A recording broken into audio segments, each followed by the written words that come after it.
एक असा पदार्थ जो बनवण्याकरता आपल्याला कित्येक तासाची मेहनत लागते, तो बनवलाय केवळ अर्ध्या तासात.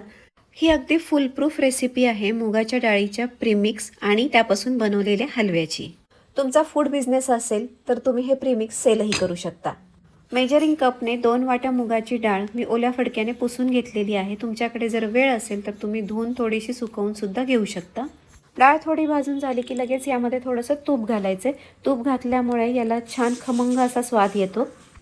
जसं जसं आपण यामध्ये तूप घालू तसं तसं ते डाळीमध्ये ॲब्झॉर्ब होत जातं. जेव्हा ते ॲब्झॉर्ब होणं बंद होतं त्यावेळेला डाळ अशी खरपूस भाजलेली असते.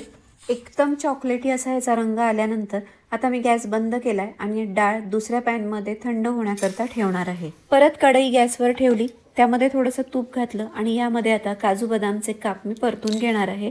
पिस्ते, अक्रोड आपल्याला काय पाहिजे असेल ते आपण वापरू शकतो. काजू बदाम छान भाजून झाल्यानंतर इथं अर्धी वाटी मी रवा घेतलेला आहे. बारीक रवा आहे हा आणि याच्यामध्ये थोडंसं तूप घालून हा सुद्धा लालसर रंगावर मी परतून घेणार आहे. इथं झालेला आहे. मी गॅस बंद करते. मुगाची डाळ थंड झाल्यानंतर ती आपल्याला मिक्सरमधून बारीक करून घ्यायची आहे. याला कोर्स टेक्स्चर किंवा जाडसर असं न ठेवता व्यवस्थित बारीक दळायचं आहे. थोडीशी डाळ शिल्लक होती, त्याच्यामध्ये वेलचीचे दाणे घातलेत आणि ती सुद्धा मी बारीक करून घेतली आहे. तळून ठेवलेले ड्रायफ्रुट्स यामध्ये घातले की आपलं प्रीमिक्स तयार झालेलं आहे. तयार केलेलं हे प्रीमिक्स 1 महिनाभर आपण स्टोअर करू शकतो. यातलंच 1 कप भरून प्रीमिक्स मी वापरणार आहे आणि त्याचा हलवा करणार आहे. हलवा बनवताना ज्या वाटीने आपण प्रीमिक्स मोजून घेऊ ना, तीच वाटी आपल्याला पुढे बाकीचं सुद्धा साहित्य मोजण्याकरता ठेवायची आहे. यामुळे तुम्हाला रिझल्ट ॲक्युरेट मिळेल. भाजून ठेवलेला बारीक रवा यामध्ये घालायचा. पुन्हा 2-3 चमचे तूप घालायचं आणि हे परतून घ्यायचं. हे परतत असताना दुसऱ्या बाजूला दूध गरम करायला ठेवलेलं आहे. दुधाच्या ऐवजी पाण्याचा वापरही करता येईल. 1 कप प्रीमिक्स होतं, त्याच्यासाठी पाऊण कप एवढी मी साखर इथे घातलेली आहे.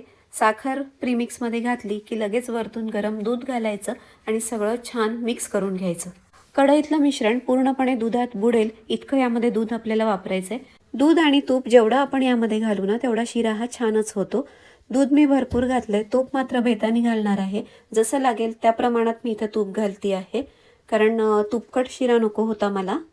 आता हा शिरा झालेला ओळखायचा कसा, तर चमच्यावर उचलल्यानंतर इथे आपण बघू शकतो याला छान चमक आलेली आहे. टेक्स्चर याचं अतिशय सुंदर दिसतंय आणि खाऊन पाहिल्यानंतर दाताखाली तो कचकच लागत नाहीये, मऊसूत झालेला आहे. म्हणजे हा झालेला आहे. अजून पाहिजे असेल तर बाजूनी थोडंसं तूप सोडायचं आणि गरमागरम सर्व करायचा. हा मुगाचा हलवा जरी प्रीमिक्सपासून बनवलेला असला तरी याचं कलर, टेस्ट आणि टेक्स्चर हे अगदी पारंपरिक पद्धतीने बनवलेल्या हलव्याप्रमाणेच आहे. पुन्हा भेटूया लवकरच. थँक्यू.